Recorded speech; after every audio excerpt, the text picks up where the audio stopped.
我从小就做什么都比别人快。杨小琪都几次了，是唱歌抢拍，超想拍5圈。他从出生起时间就总是比人快1秒。比赛跑步，信号枪还没响，他就冲出去几米远。上游泳课，老师都说他着急的像是赶着去投胎。拍个照片，无论多少次，眼睛永远要比快门先一步闭上。因为这种奇怪却毫无用处的特异功能，导致女生阿琪根本没有谈过恋爱。看着单位同事被客户妈妈们抢着当儿媳，他恐慌地将头转向另一边，害怕这位保温杯里抛枸杞的同事才是自己未来人生的真实写照。不同于漂亮同事大排长龙的队伍，他这边的老客户只有一个。平行8块。而且在这个通讯传输高度发达的社会，这人每天都会来寄一封信，他人生的车马真是有够慢。不过这日阿奇平静的生活却生出了波澜。他在公园看到一个浑身洋溢着热情的男人正站在大妈们的 C 位，他好奇地跟随其手舞足蹈，男人却很好心地邀请他一起跳。这是什么感觉呢？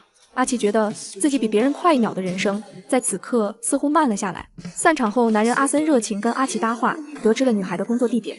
果不其然，次日阿奇被一个男人刁难的时候，阿森就横空出现，凭借着身高压制让男人灰溜溜逃走了。英雄救美的戏码虽俗但有用，阿奇内心开始欢喜。男人更是直求进宫邀请阿奇明天下班一起看电影。连急性子的阿奇都觉得会不会太快了，但即便这样说着，他还是幸福的答应了。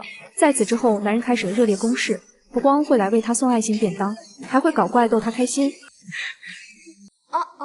哇，7点请你吃饭，真好。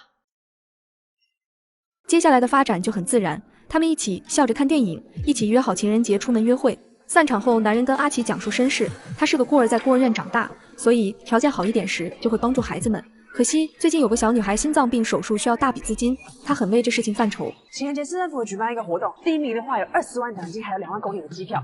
走啦！两人从空阔无人的广场一路练到了公交车站。刚9点我就直接在商业现场报名了。我的车送修了，不能去载。没关系，我喜欢坐公车。趁着气氛正浓，男人顺势握住了阿奇的手，拖着女孩慢慢凑近。谁料公车司机一个急刹车打断了他们。情人节当天，阿奇竟然没有比闹钟提前醒来。而镜中的自己更是像浑身过敏一般红得不像话，鞋子里还攒满了沙子。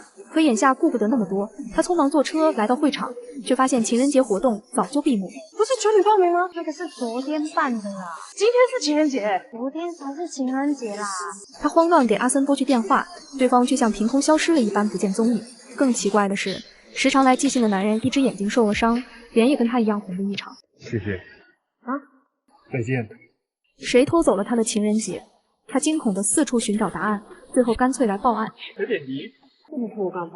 那我帮你备个案。一个男的干点纹身，昨天跟我约了没出现，到现在都失踪了。那不是失踪，这是被放鸽子。他回到家中，一筹莫展之际，屋里却传来窸窸窣窣的怪声响。拉开柜门一看，衣橱里竟然藏着一位自称是壁虎的老人家。这个蚊子 BBQ 太酥脆了。壁虎是藏在每个人家中的守护者，职责是将主人遗忘在角落的东西收藏起来。因为壁虎今天退休，所以干脆就拿出这堆东西还给阿奇。038。阿贝，你还搞啦？虽然知道自己的人生很离奇，但最近发生的事情简直太过分了。午休时，阿奇路过一个照相馆，竟然看到自己的照片被放大挂在窗外。他好奇地询问老板在哪里拍摄的，又是谁拍摄的？叶斌健康球。谢谢同学，谢谢。送天了。送我了。午休后回到工位上，一个客户来办理储物箱。突然，所有的记忆都串联到一起。壁虎给他的钥匙原来是储物箱的钥匙，而那个奇怪的客户寄信的地址就是038储物箱，正好跟他的钥匙配套。可只有这点信息，根本找不到邮箱的具体位置。他干脆直接休了年假去寻找真相。他骑着电动车一家又一家寻找，可在海边休息时，却不小心让行李被海浪冲走。到最后，小电动车电量也耗尽了。他无助地蹲在一家邮局门口熬了一夜。第二天一早进去时，邮箱竟然打开了，里面随之掉落了一堆信件。上面还有一张画工粗糙的地图，他循着路线指引，竟然真的到达了奇怪照片拍摄的位置。而打开其中一个信封，里面藏着一堆照片，这才唤醒了他的记忆。男人叫阿泰，不同于阿奇什么都快1秒，他是什么都慢1秒。更可怕的是，有时候地震都过去了，他才能感知到晃动。地震！长大后，他也因为这个特异功能换了很多工作，最后换了限速40的公车，不过也经常遭到投诉，干什么都慢悠悠。他和阿奇也是从儿时就遇见。儿时，他和爸爸妈妈一起驾车游玩时出了连环车祸，我重伤，迷脑震荡，我每天都很难过，你就一直安慰我，鼓励我。我们约定好要常写信给对方，寄到那个038信箱。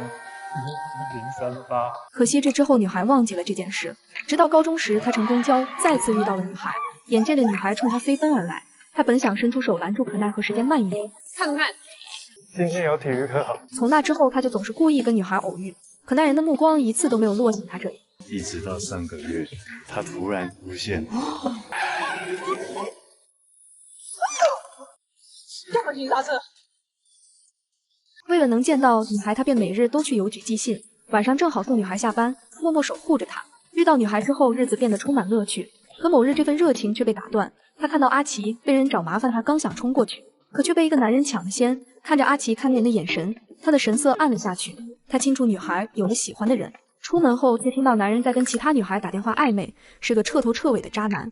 在这之后，阿泰就一直跟踪着男人，看着女孩跟那人约会，最后还得目睹两人在公交车上卿卿我我。眼看着男人凑近，他一个急刹车打断了两人的暧昧气氛。结果女孩刚下车，阿森的套路就被曝光了。上次跟我说过月有个小女生要换车，跟我拿了50万，现在已经换好了吗？被骗几次的？